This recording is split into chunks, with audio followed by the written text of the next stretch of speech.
Kung si Kirk Popiolet ang magwawagi as Miss International Queen Philippines 2025, may uuwi na kaya niya ang ika-4 na Miss International Queen title para sa bansa?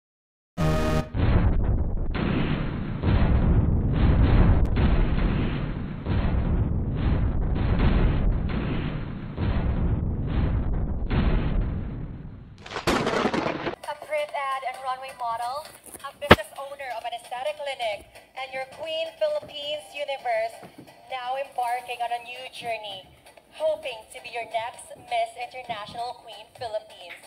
This is Kirk Verdodazu Popiolet, 23, representing Cagayan de Oro Miss Summit Oriental.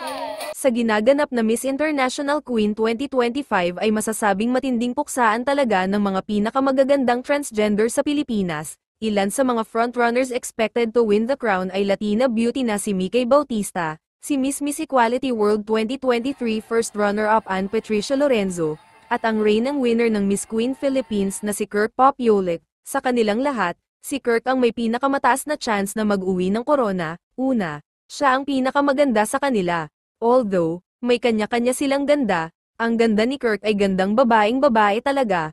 Plus nasa kanya ang winning glow, kitang-kita na grabe ang ganda niya, maging ang performance niya. Kitang-kita rin na mahusay siya sa pagrampa sa stage at talaga namang tila ba may sarili siyang ring light kaya every time na narampa siya sa stage, talagang hindi papakabog ang kanyang looks. Bagay na bagay sa kanya ang preliminary gown, lumalaban din sa ganda ang kanyang national costume. Maging ang styling niya ay pasok na pasok din. Kung PayPal-aring masungkit ni Kirk ang corona, at mawiwi ang ika-4 na Miss International Queen para sa Pilipinas, anong masasabi mo rito? Please comment down below.